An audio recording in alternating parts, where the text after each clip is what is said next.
Welcome to Red Summit 20. That's right, baby. We're at 20, 1/5 of the way to 100. At 100, we're going to give away $1,000. No, I'm just kidding. That's not going to happen. But You can give away $1,000, Phil. okay, fair enough. But yeah, I just told you guys it's not happening. But we're here for Red Summit 20, the season in review episode. The season is over. I'm here with the OG3, baby, the people that started it all for Bulls Without Borders. We did our first episode together, and here we are doing our 20th episode together. All the way to my left, I've got my guy Troy out of Australia. Runs a whole lot of Bull podcasts. How you doing, Troy? I'm doing good, mate. It's good to be here for another episode. We've had some nice things happen over the last week for the Bulls. Like, got some extra an extra toy to play with, and we're still waiting to find out about a certain someone in his position. But we'll talk about that as we get into it. But no, it's beautiful Saturday morning down here in the land down under. So looking forward to getting into it, man. Love it. Actually, I'll give you some 36ers update. Okay, let me hear it. DJ Vasiljevic is gone. Oh man, there's been mutual parting ways of deal. There is a player that played for the Sydney Kings in their championship season who is out with a knee injury at the moment, but he'll be ready for the start of the next season. He's labeled the Bryce Cotton stopper. Signed with the 36ers. Wow. How's it going to stop him on the same team? Well, so hopefully he's a KD stopper after that championship game. Yeah, and there's also a rumor now now that you have 3 import spots available on NBL rosters. We have 1 available to us left, and the rumor is that we are chasing a former Chicago Bull. We've already had one on the roster, last one. Guess who it happens to be? Who? Denzel Valentine. Torrey Craig. Oh, God. I mean, I guess he was just on the championship-winning Sydney Kings. So yes, he was. So there you go. There's your 36ers update.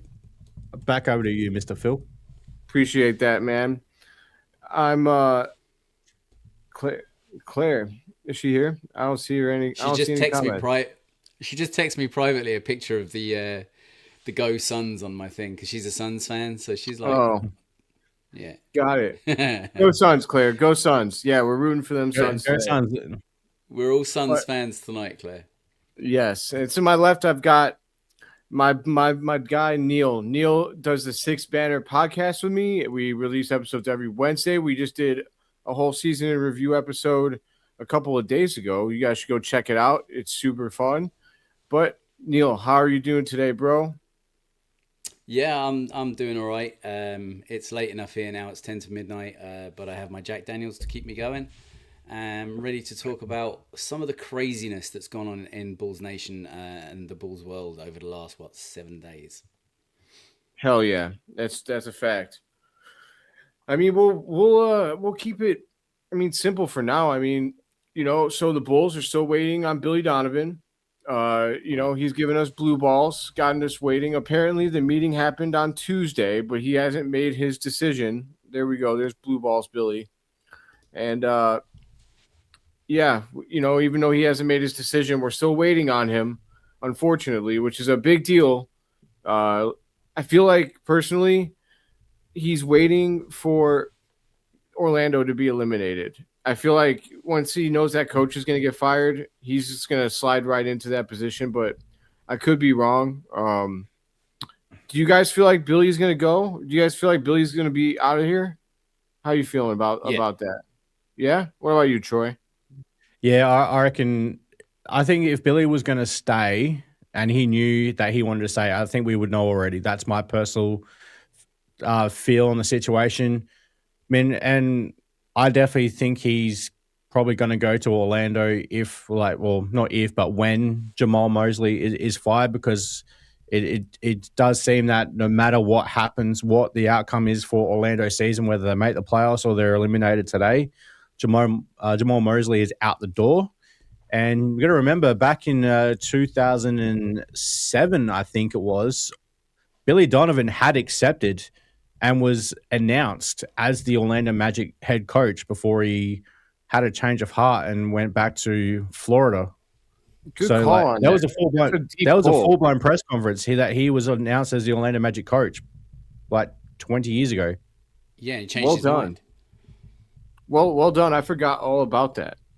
So that's good shit. So who knows?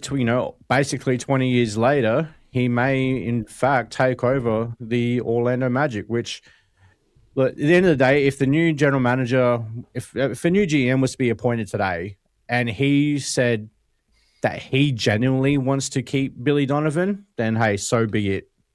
But as long as, like I said last week, as long as that decision, if Billy wants to stay, as long as that decision ultimately comes down to the new like VP, whether that be like Matt Lloyd or Masai Ujiri or whoever it is.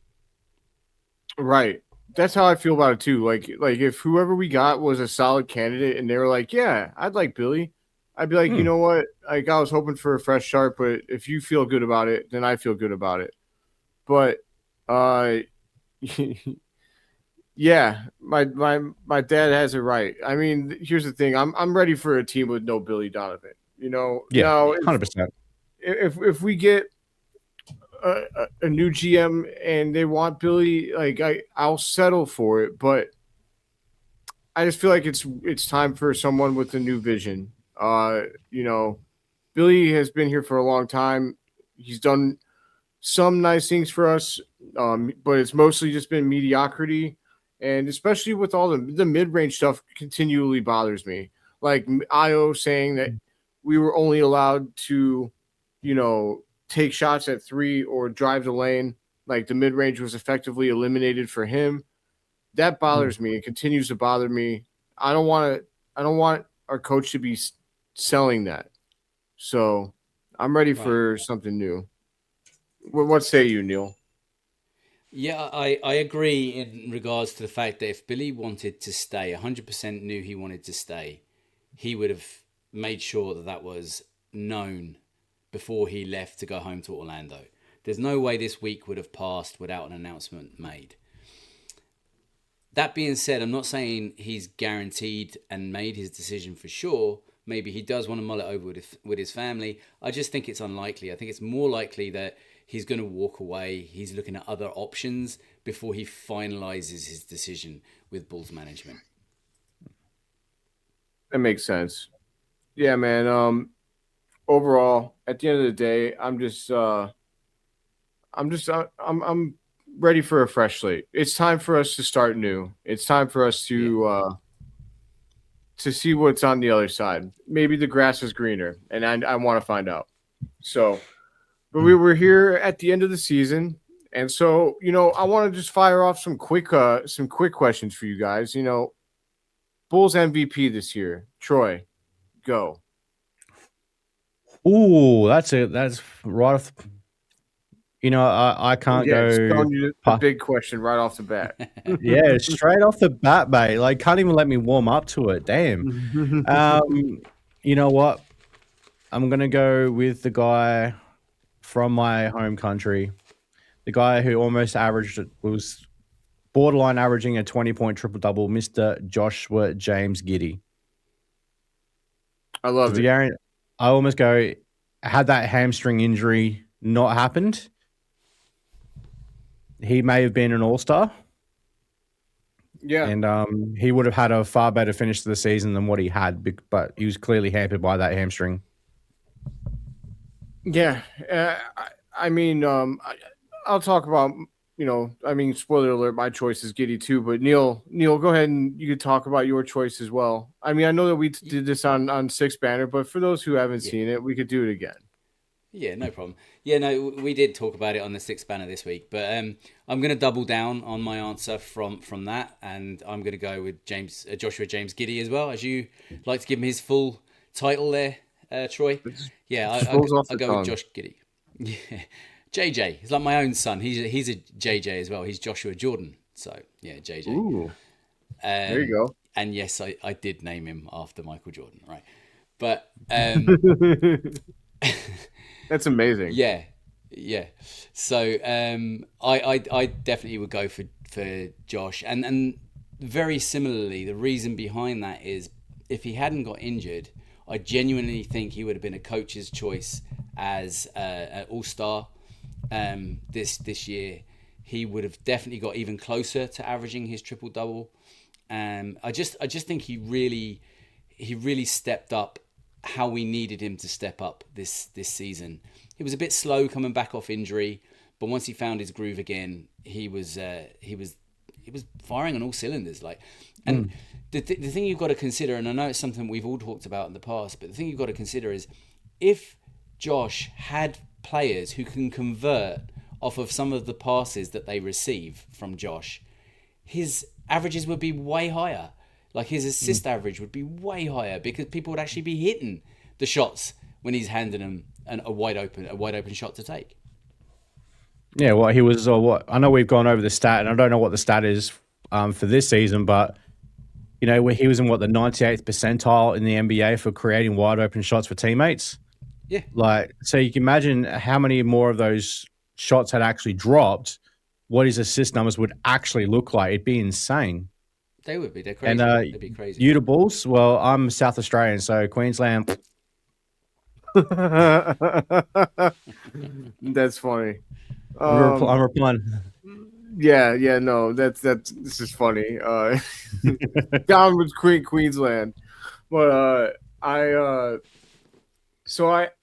with you guys. It's Josh Giddey, man, easily. Yeah. I also, you know what, and it's the end of the season. I think it's a perfect time to I'm gonna double this like answer by segueing to my next question. And my choice is Joshua Giddey because look, I'm gonna just lay it out here. He was second in the NBA among guards in assists. He was first among guards in the NBA in rebounds.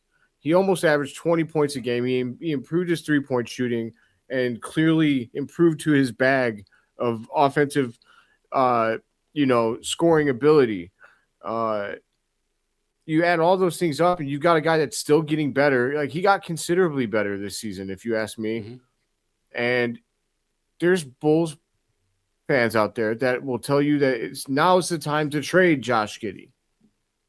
Now's the time to trade him. Value will never be higher. Trade high. Yeah. I mean, let's talk about it. Do you guys understand a world in which the Bulls need to trade Josh Giddey? And Neill, we'll start with you, and then we'll get to the Aussie. Okay. Well, I'm going to give you a pretty simple answer to that one. No way. Fuck no. Right?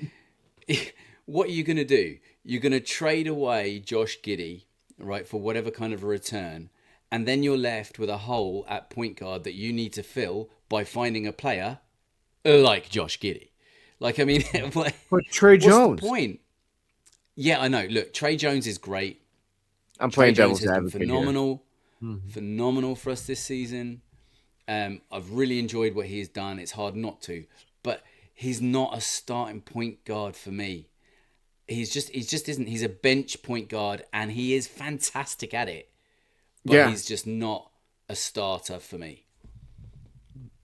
Yes, sir. Absolutely. Before I get my thoughts, Troy, what are you thinking?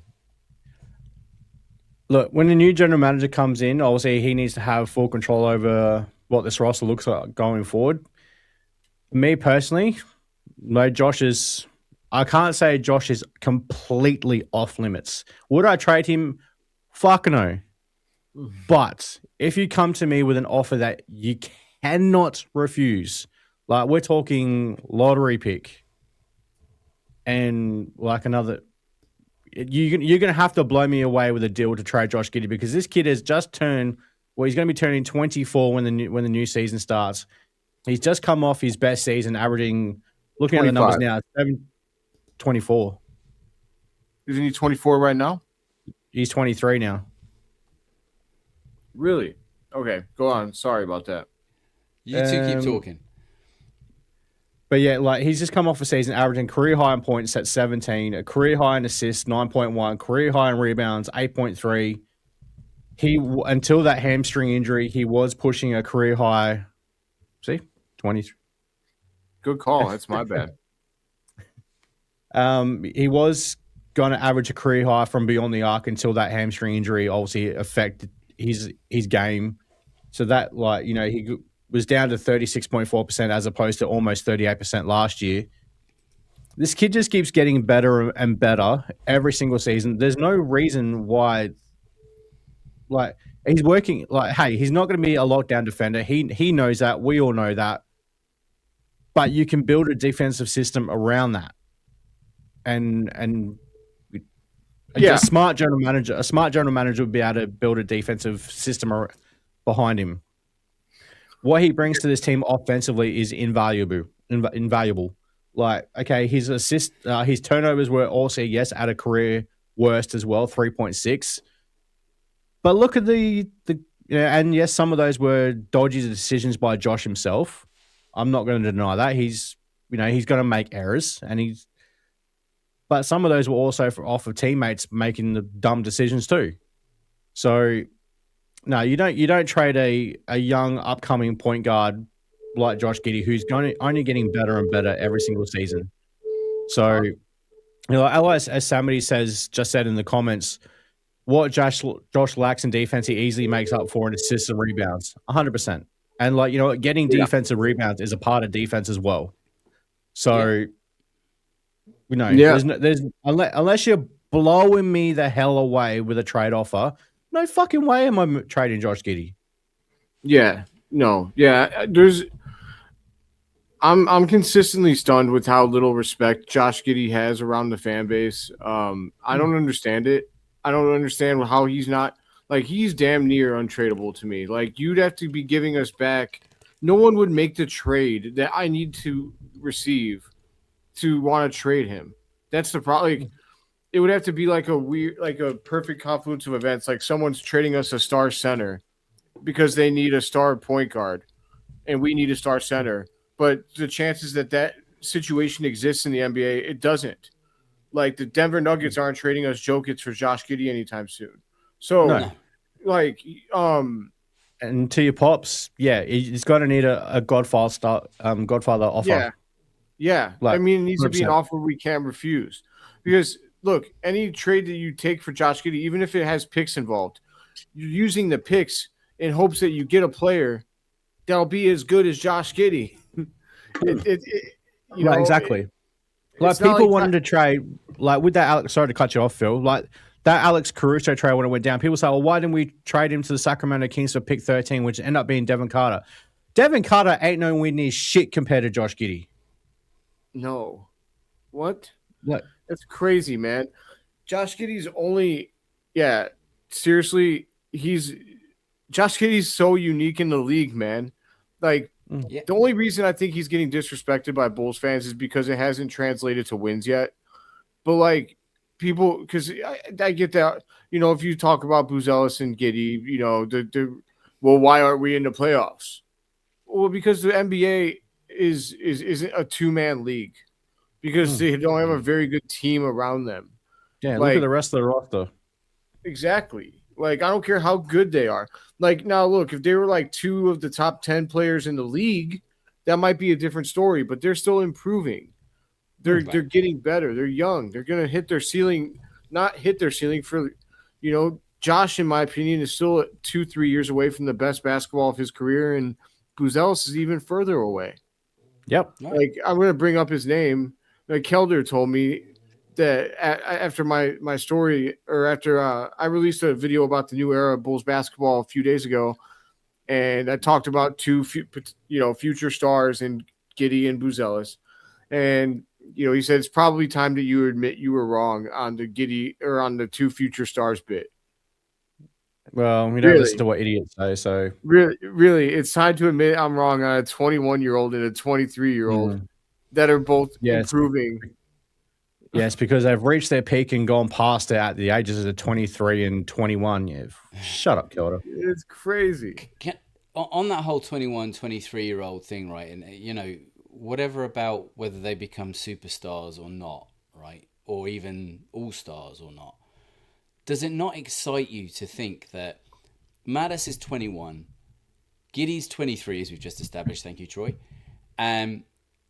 21 and 23, and this year, both of them learned how to step into a leader role within this Yep. team. At 21 and 23, Big they time. knew how to lead this team by the end of the season. Even if the team around them was absolute dog shit, they still became leaders. Yep. Yes. And for me, at that age, to have gained that kind of experience, it's going to be really interesting to see how they develop going into their mid to late 20s. Yeah, man. Absolutely. Like, oh, I might die, guys. So just letting you guys know. If I die, I'd rather die on Bulls Without Borders. So here we go. You're sitting through Whenever- a storm with the boys. Yes, sir. Let's go. But yeah, man. I'm so on board with these two, and like they're the reason why we're gonna get a flood of great candidates that want to come in. There's a lot of reasons to want to come and be a part of this franchise right now. Yeah. Even if 100%. I know all of us don't like the Reinsdorfs, but for candidates, the Reinsdorfs are a dream come true because they're going to be loyal to you. Yeah. Yeah. Like now, 100%. the only thing that they might not like about the Reinsdorfs is they don't want to spend big, but the Reinsdorfs will spend their salary cap. They just won't. Yeah. They just don't want to spend over that. Yeah, No, they just have don't want to go luxury into the tax. luxury tax. Yes, and that used to be a bigger problem, but now with the second apron being the way that it is, it's not nearly as big of a problem as it used to be. So No. that's actually worked in the Bulls' favor.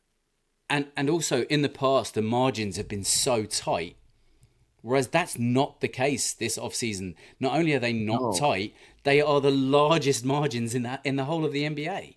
Yes, It is a dream position. Anybody that comes in knowing that they're going to have almost instant job security, almost carte blanche in regards to who you want to bring in, apart from the coach, maybe, perhaps, we'll see. And up in the air, come on, Billy. walk away, so- walk away. You walk away and Patrick Williams move all the way down the bench. Right.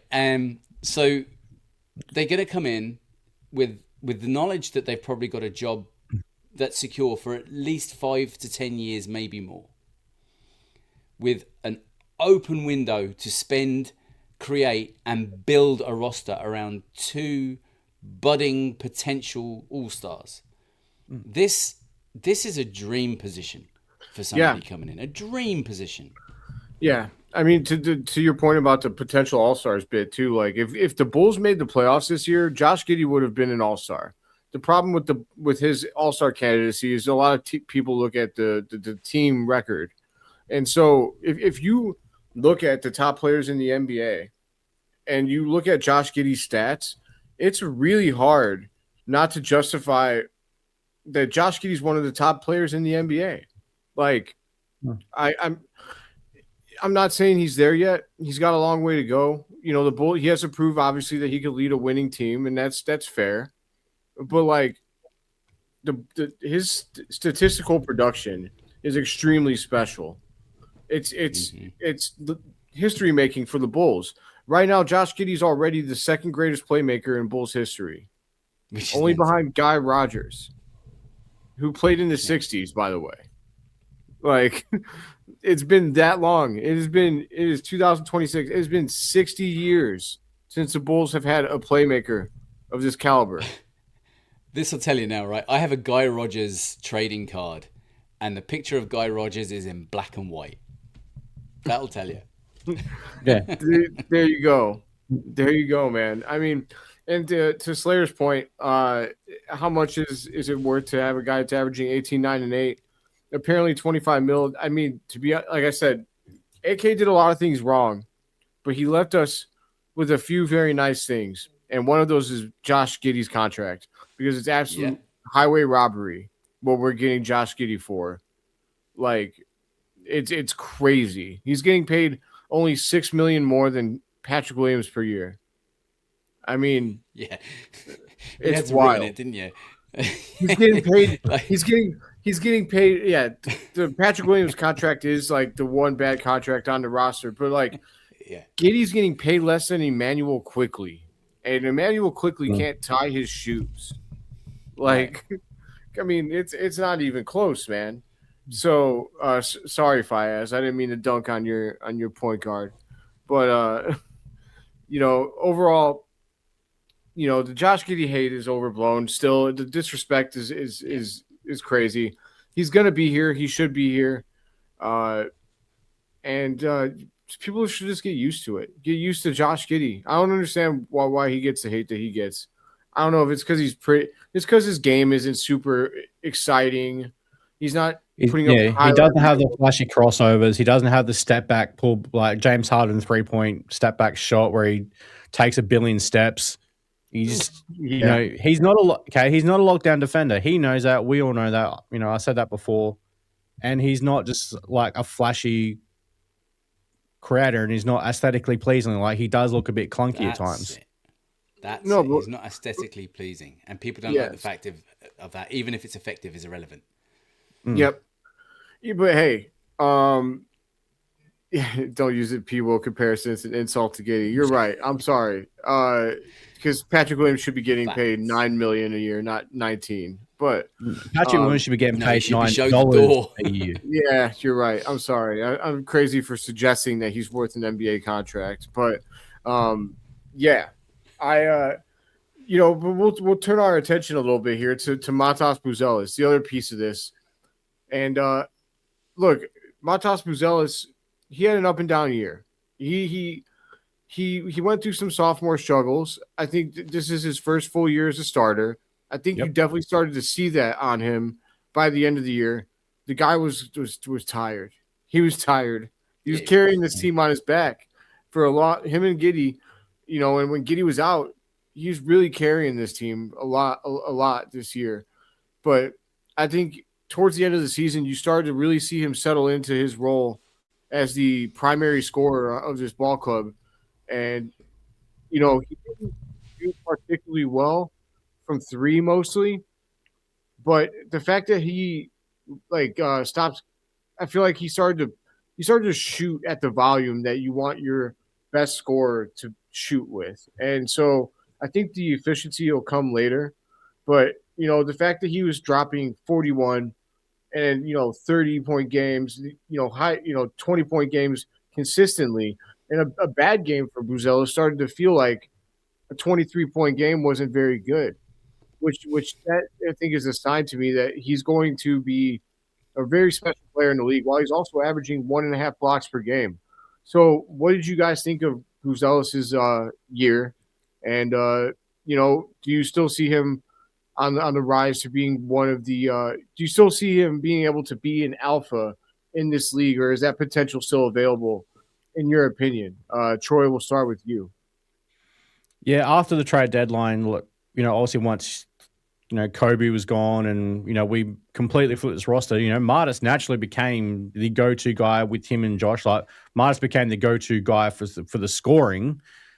But at the same time, he also became the primary focus of the opposition's defense, which was, of course, naturally, like when he's gone from being the third or fourth option scoring wise to being number one, you're going to get the other team's best defender, which that's an adjustment period for Martis as well, especially only being at the age of 20. So, yeah, naturally, like he had his great games. We all saw that Golden State game where he dropped a 40 burger and, he looked absolutely amazing. And then he's had the games where he did struggle and, he couldn't hit shots from beyond the arc. I know there was a lot of talk from people on Bulls Twitter about, he's taking too many threes for my liking. You guys know this. I've said it all along. I don't give a shit how many threes he's taking. If he's taking 5 or 15, if they are the right shots to take, put them up. What happens from there? Like the efficiency will come with Martis, and he will learn in himself as well. All right, maybe that wasn't the best attempt to take. But yeah, Martis is absolutely I think this back half of the season has exposed Martis to a lot of things, and he's going to learn from that quite a bit, and he'll come back better for it. And yeah, I still think he has the superstar potential to him. I mean, he's got the mentality for it. The kid's an absolute dog. So you can bet your ass he's already in the gym. He's already in the weight room because he already says he needs to get stronger. So, yeah, damn right he's going to be in that gym, getting stronger, working on his game. And next year, I would probably expect to see a bit of a leap from Artis. Yeah, I think that's all fair to say. You know, in my opinion, like I do think he settles a little bit for the three, but also I think that that's partially his coaching. He's not. Yeah, absolutely.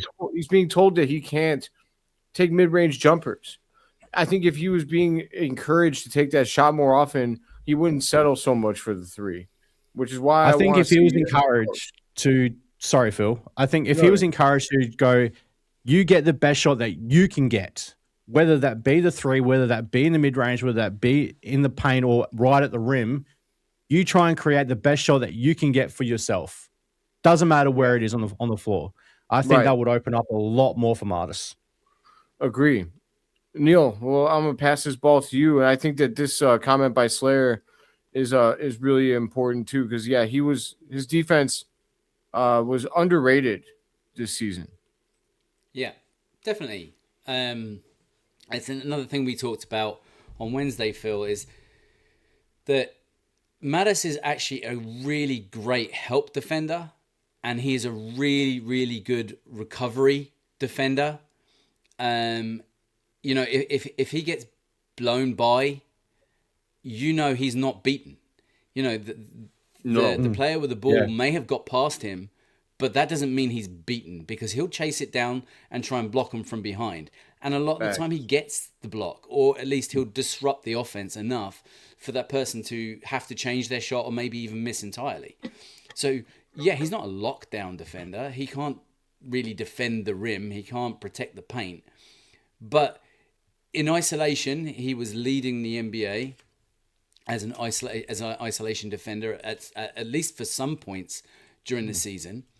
And I just think that, like you say, Troy, the fact that he was exposed to so much because he got a lot of court time, he had to change his trajectory himself because of the dynamic that was surrounded him and the way the team had changed so much. He had to step up and take on a leadership role. He had to do so much in his second year at 21 years of age, that all of that is going to stand to his development in a massive way. The kid has got a great mentality. He's not afraid to look at his own weaknesses. He accepts when other people tell him what his weaknesses are, but he doesn't accept them as weaknesses and say, well, that's what I'm not good at. He will turn around and say, yeah, you're right. I need to work on that. I need to improve on that. And it's that mentality that makes me believe that he is going to be a star. And he has the skill set. He has the raw talent. You've already seen him begin to fine tune it a little bit. And he's only 21. He's only 21. Most NBA players don't hit their prime until 25 to 28 years of age. He is nowhere close to how good he is going to be. Nowhere close. Yeah. Yes. This guy is going to be great. Whether he is superstar great, he is going to be great. And you surround players like Mattis Buzelis and, as we already spoke about, Josh Giddey, with better talent in a scheme that is being run by hopefully a new coach under a new front office, new direction. This team is going to be very, very different next season, one way or another. And in the center of it all is Mattis Buzelis.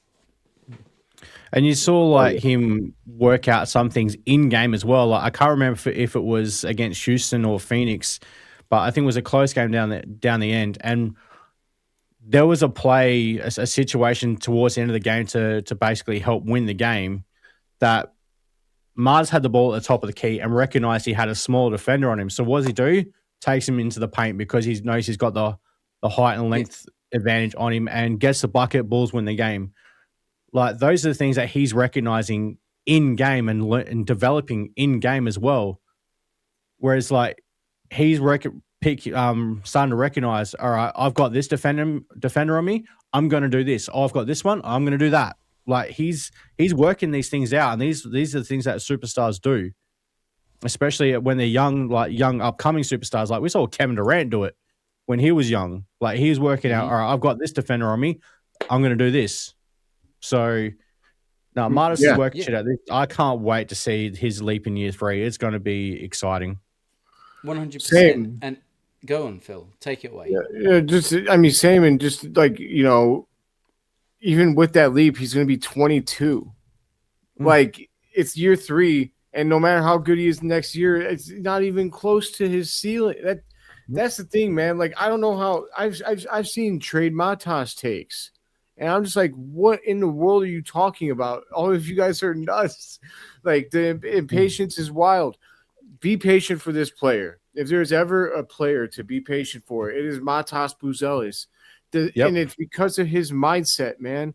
His mental makeup is exactly why you hitch your wagon to this dude, and you feel good about it. He wants to be coached hard. He has the desire to be the best. He wants to kill these other teams. All of it, everything about the way this dude is made is made to be a superstar. I feel like when other people don't see it, I think I'm like, am I taking crazy pills, dude? Am I on mushrooms? Am I off? Dude, because I must be on some hallucinogenics because we're not seeing the same things. Like Matas Buzelis is going to be an absolute baller, a superstar. I would bet if I could, I would bet an immeasurable, I would bet all my basketball cred on whatever cred I got, whether it's, I don't know if it's much, I'd bet it all on the fact that Matas Buzelis is going to be a star in this league, a star. He's going to average 27. Like one day you're going to look up, Matas will be averaging 27 points, like 6. Oh, my light just flickered. Stay tuned for that one. 27 points, like 6-7 rebounds, 4 or 5 assists, and a block and a half. Like his numbers are going to be amazing. He's already averaging a block and a half. Yeah. I'm not going up on more than that just because he's already top 10 in blocks. So I don't want to get too far ahead of myself, but this dude's going to be averaging MVP caliber numbers, and if the Bulls are really good, this is a man that'll be in the MVP race one day. Like, I feel very comfortable saying that. Is there a lot of projection there? Sure, but Matas has shown me enough in who he is as a person and what he does on the basketball court to make me feel very comfortable in feeling that way about his future. Did you have anything? I've already got a prediction about Matas for next year. What's that? And then this is going to be a prediction of what the pro tankers are going to do. Matas will explode next year. He'll average 20. Let's just for the sake of the discussion, right? I'm not saying this is what's going to average, but just for the sake of the discussion, 25 points, 8 rebounds, 6 assists. That's what he averages next year. The pro tankers are going to come out. Matas is at his highest peak value now. Trade him. Get all the draft picks you can. Yeah. No. I could see that happening. I can see it happening. I could definitely see that happening. No. You build around Giddey who wants to constantly live in the tanking, rebuilding world and trading good young players for picks because, essentially they're not Michael Jordan. Yeah, my stance on this is I don't know why is anyone shutting the door on Matas being a top 10 player. I fully feel like he can become a top 10 player in the NBA. Some of these guys that we watch now, like they're fading out of the league. They're getting older. Like let's wait until like Matas is going to be 26, 27 one day, right? And some of these guys like Giannis, Joker, maybe Luka. Some of these guys are going to be very old or out of the league, and Matas will be just now entering his prime.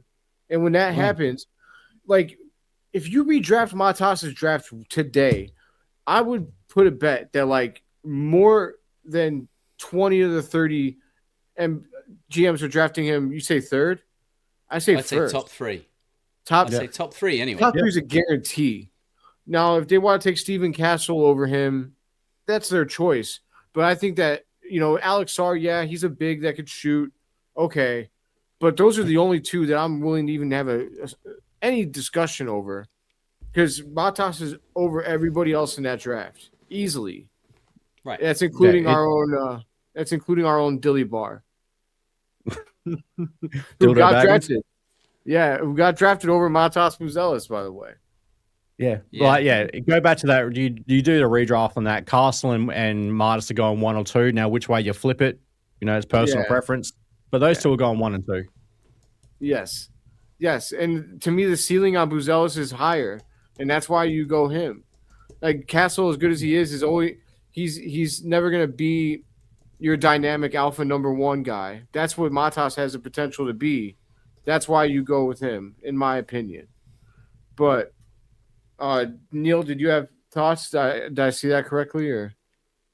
No, the only thing I was going to say was it was kind of off the back of something Troy was saying earlier on, that Matas Buzelis and the experience that he managed to garner throughout the course of this season with the amount of minutes that he had and the amount of different things that he had to experience, right?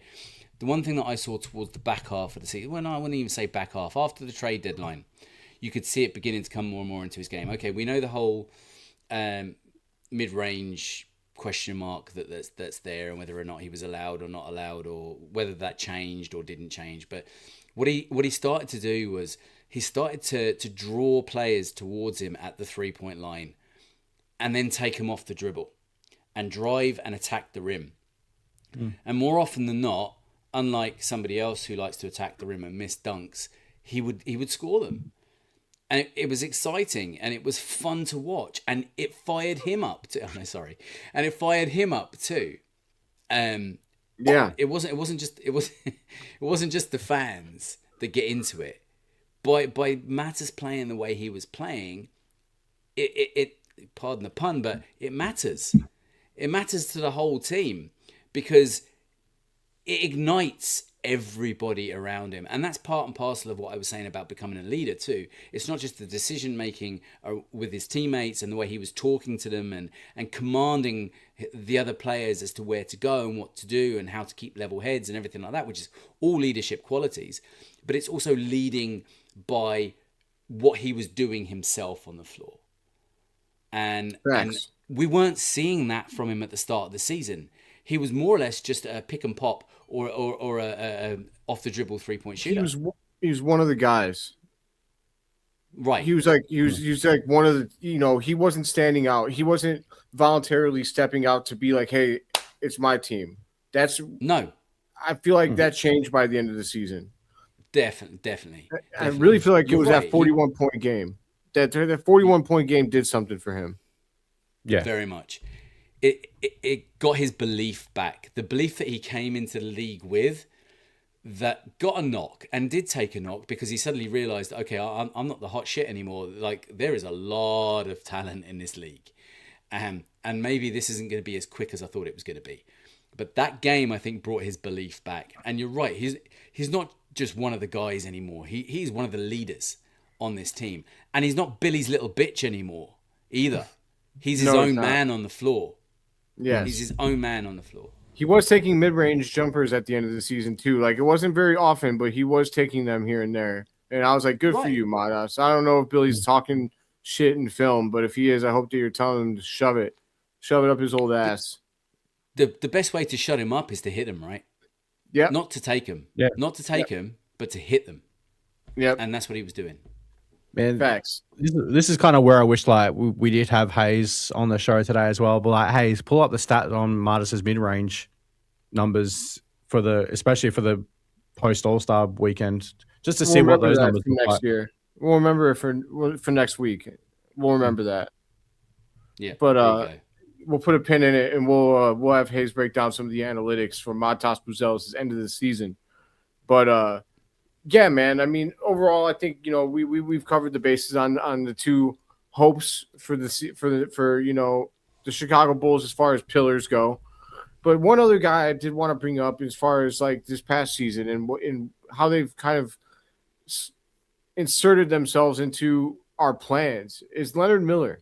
I just really thought that, whether we spend a couple minutes on him, whatever, I really wanted to talk about Leonard Miller and what he brought to this team at the end of the season, because he really, I mean, he didn't just like force his way into the conversation. Like, he kicked the door down, said, "Give me your money," stole that shit, and got away with it. Like he fully implemented himself into the minds of any rational Bulls fan who was watching this team and saying, "Who the hell is this guy?" But he kept doing it night in and night out consistently, dropping 13 to 15 points a game, rebounding 6, 7, 8 rebounds a game, half of those being offensive boards, always out on the break in front of everybody else, putting up good defense, showing his length. I want to know how you guys feel at the end of the season about Leonard Miller, and they actually fit like kind of well into like the current backgrounds of ours too. It looks good. Yeah, and it takes me out of the way, so nobody needs to look at me. Yeah, that's actually the biggest benefit of that. But I'm just playing, bro. But no, yeah, I mean Leonard Miller, man, Lenny Miller. It's Miller time. He was balling out, man. So we'll start with you this time, Neill. Talk to me about Lenny Miller and his future with the Chicago Bulls. Okay, first and foremost, the one thing I need to say to you is when we made that trade, right? The trade that I absolutely hated. when we made that trade, apart from the fact that my heart broke a little bit to see Io leave, I was very much in the camp of who the hell is Leonard Miller, right? Yep. Okay, obviously his relationship to an ex-Bull aside, I was like, who is this guy? I don't know who this guy is. I tell you one thing, by the end of the season, everybody knew who Leonard Miller was. Lenny Miller absolutely exploded onto the scene of this Bulls team in such a way that I don't think there's anyone who watched the games that would like to see him gone next season. And he won't be. Good Lord. He will be here next season. He will be, well, he's already on contract anyway for another year, right? We have a team option. Yeah. I don't see any way we don't pick that up. They're going to take it. I mean, he's cheap as chips. It's a team option. It's not a player option. They're going to take it. Unless they decide to work out a deal and decline the player option or the team option so they could sign him for like 4 years. Yeah, extend him. Yeah, absolutely. Yeah. Absolutely. But even with that, I would expect the new front office, whoever that may be when they come in, to be a little bit more savvy than our previous front office, who loved player options, hated team options, hated second round draft picks, all the things that we know and hate. But I think that the front office that comes in will be a little bit more savvy in regards to taking up team options as opposed to player options going forward. And I would like to think that most of the contracts that they sign will have a team option in the final year going forward. I don't know why it's not the standard practice across the NBA anyway, apart from for superstars. Love it, man. Love every single second of it. Troy, what are your thoughts on Lenny Miller? Yeah, like Neill said, when that deal went down, it was like, when we traded Kobe, I'm like, okay, Io staying. Like that part was a given because there's no way you trade both of them. And then when it came through, I'm like, what the fuck is AK doing? Yep. And it's like Rob Dillingham and Leonard Miller. Like, I'm like, who the like Neill said, who the fuck is Leonard Miller? But Leonard Miller came in and made himself known, and ultimately, this is my personal view on it, he became all I wanted Patrick Williams to be. Just bring energy, move off the ball, attack the boards.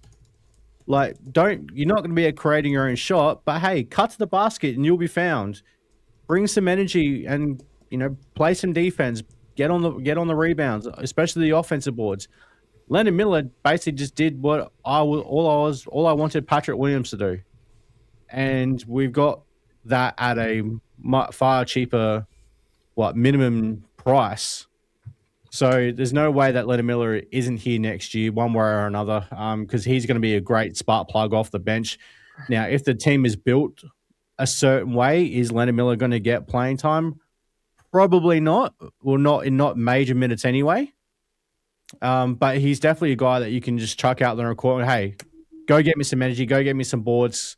Just go be Leonard Miller, and he will have a positive impact on the court for you. But a guy that once that trade was made, I'm just like, whatever. Just he'll be cut at the end of the season. And another thought I had as well when I first saw Leonard Miller play, when as we got him up on the screen there, wearing number 11, I'm like, really? That's what you thought of Io? You've given away his number to some no-name player already? Like, that's your respect towards Io? Like, come on.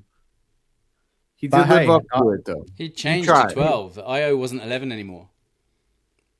Yeah, he was 11. Like, Io started off as number 12 because DeMar had 11. And then when DeMar left, he changed to 11. Right. Yeah, right. Okay, fair. But he obviously wasn't too attached to it, the fact that he gave it up. No, because 11 was his number back at Illinois. That's why he changed to 11 once DeMar left. He's 13. But yeah, Leonard Miller is Lenny's the guy I would happily keep on this roster for next season, even if he's not going to get any massive minutes. Like, he's definitely a guy you bring off the bench as a spark plug, and he's going to bring some great energy. So no, I like Lenny. Yeah, I love that kid, man. I don't know what it is about him, but like, I just really feel like I feel like there's a. Sorry, Neill. I just read your comments in the private. I love what Leonard Miller brings to the team, man. Dude's a baller, and yeah, man. I'm excited to see what he could do, man. I low key, he's only 22 years old with with the wingspan that he's got and everything. Like, he's the same height as Caleb Wilson. He's got 1 inch shorter wingspan, I think. I'm not saying he is Caleb Wilson by any stretch of the imagination, but what I'm saying is that he has the same kind of measurables as a player like that. And so I think that Leonard Miller, his potential is exciting because I don't think anybody knows what it is. Like, nobody knows what this kid can be. And so the Bulls got to bring him back. He's got to have an opportunity next season. He has to, because I think about it, and like, obviously I'm dreaming for Caleb Wilson to become a Bull. Like, if that were to happen, you have a forward rotation of Matas Buzelis, Leonard Miller, Caleb Wilson, and Noah Essengay. And if Noah pans out, like, dude, having 4 wings at that to that kind of caliber that you feel very good about, like, it's invaluable, man. It's invaluable. So I'm pumped up for what the Bulls have going with those 3 guys. Matas, Giddey, Miller. Then obviously you have Jalen Smith and Trey Jones, who aren't young, but I made sure I said that right. They're not young, but I have to make sure I say that for some people. But they're young enough to be on the team and to fit the timeline, for the Bulls being good again. Right. Trey Jones is on the best contract in basketball. He's a steal. He's ridiculous. And so overall, like, I just love where the Bulls are at, dude. Like, how can you not be excited right now if you're a Bulls fan? Like, I guess I'm going to just toss it to you guys on that. Like, talk to me about the future, man. Talk to me about the future of the Bulls. Troy, we'll start with you. Well, I put in our private chat about, what if the Bulls stay at 9? Like, because, off the back of Hayes doing his Chicago Bulls Central episode talking about Ade Mara and Chris Sinat Jr. as possibilities at pick 15. And I threw a possibility out there, like, if the Bulls pick stays at 9 and we don't jump into the top 4 and get, AJ DeBancer or a Caleb Wilson or a Darren Peterson, not Cambuza. What if, we stay at 9, and what if we, pick both Adame at number 9 and then Chris Sinat Jr. at 15? And then you got a starting lineup, potential, obviously you got one other position to sort out, but you got 4 starters there of, Adar Mara at the 5, Chris Sinat Jr. at the 4, Martis at the 3, and Josh at the point. The size and length there. And not to Like, mention, like, obviously the Bulls. I'm sorry to cut you off, but like, I'll pass it right back to you. But like, not obviously the Bulls are going to do something at the 2 guard if that situation were to play out. But let's say even for whatever reason that they didn't, like Trey Jones being there after the way that he ended the season isn't going to actually make us feel very bad. You know, Yeah. like, you know, especially like the Trey Jones Josh Giddey pairing was fun because they're both 2 point guards that want to pass the ball but aren't afraid to score it either. So they actually worked very well together. And with a Daymara at center, that man would get so many easy points. The more I think about Mara being a Bull, the more I like it, baby. But go on. And then, like, okay, as I mentioned, like, you got that hole at shooting guard position to fill in. Like, if on the hypothetical that you take Mara at 9 and Sanak at 15, so you look at free agency for you to cover your 2 spot. What about Ben Matherin as a possibility? I covered him on Chicago Bulls Breeze. If you could get him, that'd be unbelievable. I mean, he's averaging 19 points a game right now. Isn't he like really good friends with Mattis as well? I did not know that. I know he went to university with Dale and Terry, but like they were out of the same year at school. DT. Yeah, maybe it was DT. It probably would have been connection DT to a Bull somewhere. Yeah, because they both went to Arizona the same year. I know Matherin I've heard is going to go back to the Clippers, but if you can get him, there's actually a number of guards this offseason that are like available that would be intriguing at the least. Like a guy like even like Keon Ellis, who was on the Kings for a while, now plays for the Cavs. Yeah, like he's kind of like a jack of all trades. He's not a big time scorer or anything, but he does a lot of things well. He's one of those winning basketball players that you like to have on your roster that kind of just like does the little things. He's like a Javante Green almost, you know, like one of those kinds of guys. Like I think Keon Ellis is much better than him, but Keon Ellis is I like guys that kind of he's like a scrapper, you know. He filled in very well.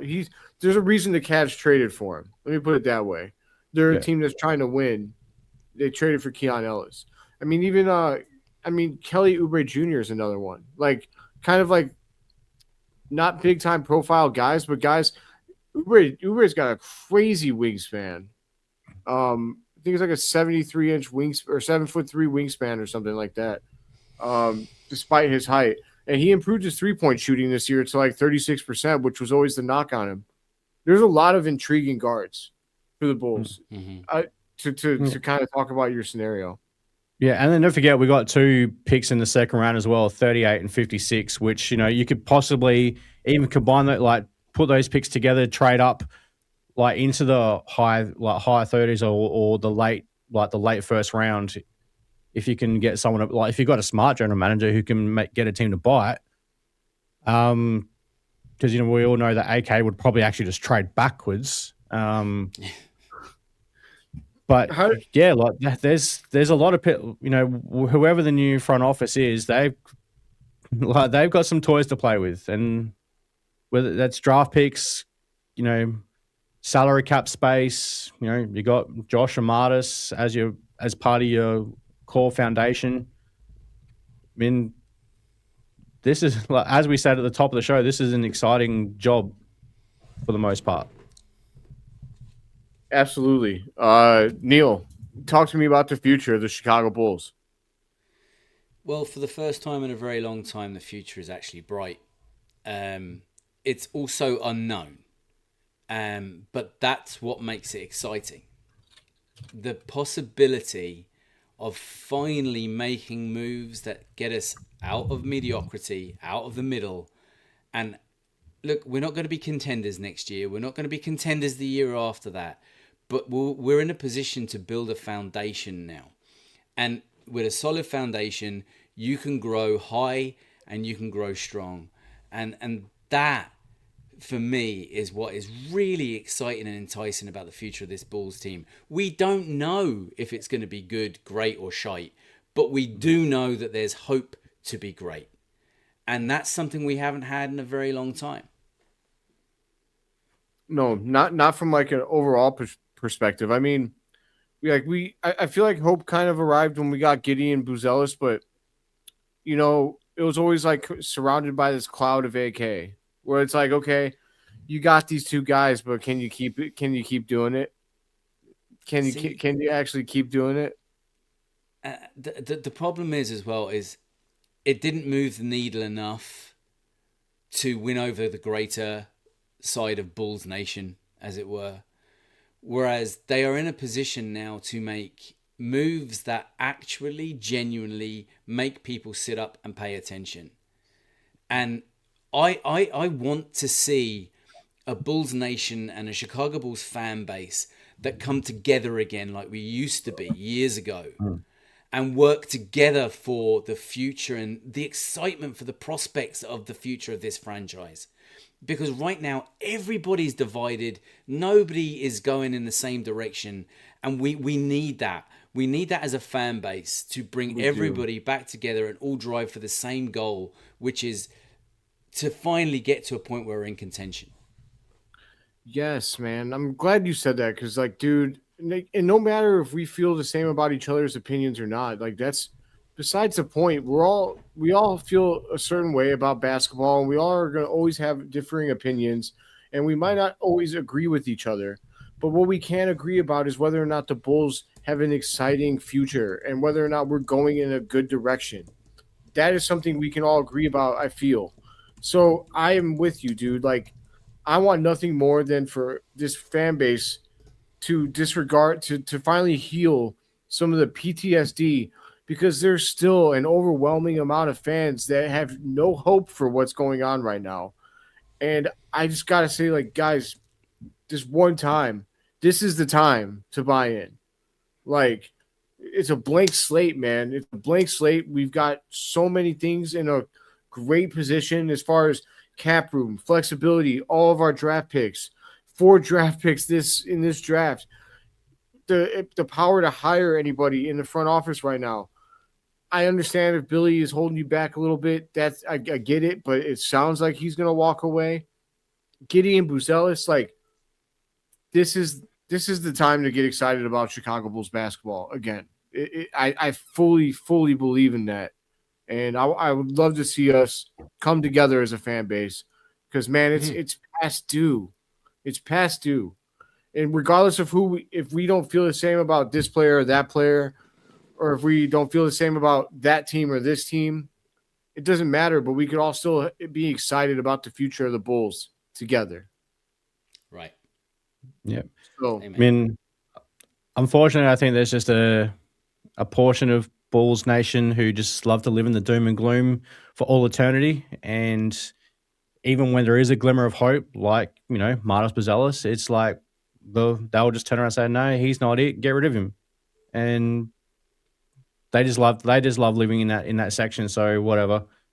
The rest of us will actually see the positives and stuff and choose to be excited about what the future of this franchise looks like going forward. Yes, man. Like, there's no need to trade Giddey. There's no need to trade Buzelis. They can be a part of the solution. I fully believe that. We just have to surround them with the right pieces and put the right coach on the sidelines. And we have the power to do that now. Billy, we need you to walk away, though. Can you please just walk away for us? Please. Yeah. I mean, yeah, Billy, be the angel that you are. Walk away, my friend. Walk away. But everybody, I think that's going to do us for this episode of Bulls Without Borders. I think we just wanted to really wrap up the season and talk about the exciting things to come. And I think that we did a good job of that. I think, when you think about the future of the Chicago Bulls, as far as our young pieces, you think about Josh Giddey, you think about Matas Buzelis, you think about Lenny Miller. And congratulations to you, Lenny Miller, for making yourself a part of that conversation. But you also think about the cap room. You think about the blank front office jobs that, we might have a seriously, like, attractive, position available to hopefully a guy like Masai Ujiri. If you can get a guy like that in here, my God, that'd be amazing. But I think we did a good job of wrapping all of that into a ball, talking about it. And I think I didn't see any questions in the chat, so I think we'll wrap it on a high note. And next week we'll be back with Hayes. Hayes will be back with us, and we'll be talking. We'll probably move to maybe more of a draft mindset, maybe talking more of the prospects that are coming out. I know we did a little bit of it here tonight, but we're gonna really get into it. And hopefully we can talk about Billy Donovan leaving. Hopefully. Yeah, that'd be great. That'd be wonderful. Hopefully we could do that. If he comes back, then we'll probably talk about that too, but it won't be as much fun. Not even close. But all right, my friends, thank you everybody for being here tonight. Appreciate everybody. If you're here on YouTube, please do leave a like on the video. If you're new here, please leave a subscribe. We are here every Friday from between 4 and 6. We are live from 3 continents every week. It's the only show in the sports world that's doing it. So join the movement. Join Bulls Without Borders. We're also at Borderless Bulls on X. And what's up, Troy? And so before we sign off, before I forget, new Discord is now live, created by our mate Pads. Let's talk ball. So I'm sure we'll be sure to drop an invite link to the new Discord in the comments below, so everyone can hop on in. Let me do that real quick while we're going. But Phil, you continue to wrap it up. If you send it to me too, I can put it in the pinned comment.